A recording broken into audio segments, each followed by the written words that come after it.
میرا بھی آج کے جو ماڈرن ایشوز ہیں ان میں ون آف دا ٹاپ جو ایشو فیس کرتے ہیں ہم لوگ وہ بد نظری کا ہے کہ کہیں بھی آپ چلے جائیں، کہیں بھی آپ دیکھ لیں، بڑا مشکل ہوتا ہے اپنی نظر کو بچانا اور اس چیز سے اپنے آپ کو بچا لینا جو اللہ سبحانہ و تعالیٰ نے منع کی ہے۔ تو کیسے آج کل کا نوجوان اور کیسے ہم لوگ جو ہیں بچ سکتے ہیں کہ ہماری نظریں بد نہ ہو اور ہم لوگ ایسی چیز میں نہ پڑ جائیں جو اللہ سبحانہ و تعالیٰ سے حرام ہے؟ دیکھیں ربی بھائی، سب سے امپورٹنٹ فیکٹر جو انسان کی نظروں کی حفاظت کر سکتا ہے وہ فیکٹر یہ ہے کہ انسان کو اس بات کا شعور ہونا چاہیے کہ میری نظر کی قیمت کیا ہے۔ دیکھیں ہماری جو نظر ہے نا، ہم سمجھتے ہیں اس کی کوئی قیمت نہیں ہے، جس مرضی پر ڈال لیں، لیکن آپ کو یہ پتہ ہونا چاہیے اور ہم میں سے ہر بندے کو یہ پتہ ہونا چاہیے کہ اس نظر کی اتنی بڑی قیمت ہے۔ کیونکہ اس نظر نے اللہ رب العزت کو دیکھنا ہے جنت۔ قیامت کے دن نبی صلی اللہ علیہ وآلہ وسلم نے فرمایا جب اہل جنت کو اللہ جنت میں بھیج دیں گے نا تو اللہ جنتیوں سے سوال کریں گے کہ اے میرے بندو هل تريدون شيئا ازيدكم، کیا تمہیں کوئی چیز اور بھی چاہیے تاکہ میں تمہیں دوں؟ تو اہل جنت کہیں گے اللہ کون سی ایسی نعمت ہے،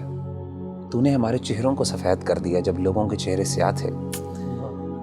تو نے ہمیں جہنم کی آگ سے بچا لیا، تو نے ہمیں جنت میں ڈال دیا، تو نے دنیا کی ہر نعمت ہمیں عطا کر دی، اب کس چیز کی کمی رہ گئی؟ تو نبی صلی اللہ علیہ وسلم نے فرمایا کہ اللہ تعالیٰ پھر نور کے جو پردے ہیں ان کو حکم دیں گے، وہ ہٹ جائیں گے اور اہل جنت اپنے رب کو دیکھیں گے۔ نبی صلی اللہ علیہ وسلم نے فرمایا کہ فما اعطوا شيئا احب الیہم من النظر الى ربهم، او کما قال علیہ الصلاۃ والسلام، کہ اس پوری جنت میں کوئی ایسی نعمت نہیں ہوگی جو اس نعمت سے بڑی نعمت ہوگی کہ جب ایک بندہ اپنے رب کو دیکھے گا۔ اور صحابہ نے بڑے حیران ہو کے پوچھا، انہوں نے کہا کہ اللہ کے رسول هل نرى ربنا، ہم اپنے رب کو دیکھیں گے؟ کیسے دیکھیں گے؟ مطلب they were like imagining the situation۔ صحیح مسلم کی حدیث ہے، آپ صلی اللہ علیہ وسلم نے فرمایا هل تضارون في رؤية القمر ليلة البدر، کیا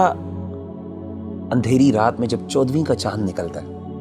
اندھیرے میں بالکل گھپ اندھیرا ہوتا ہے، اس میں 14ویں کا جب چاند نظر آتا ہے، فل مون جسے ہم کہتے ہیں،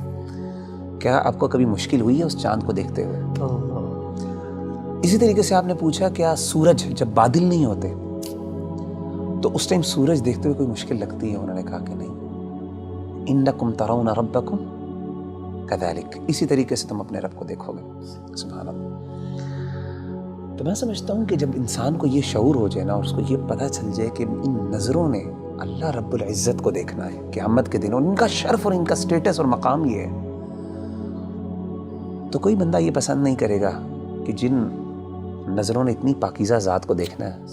وہ کوئی اللہ معاف کرے گندی چیزوں کو اور گندی فلموں کو اور اللہ کی حرام کردہ چیزوں پہ نظر ڈالے۔ میں سمجھتا ہوں یہ شعور سب سے زیادہ اہم ہے اور یہ ہمیں اپنے ہمیشہ ذہن میں رکھنا چاہیے۔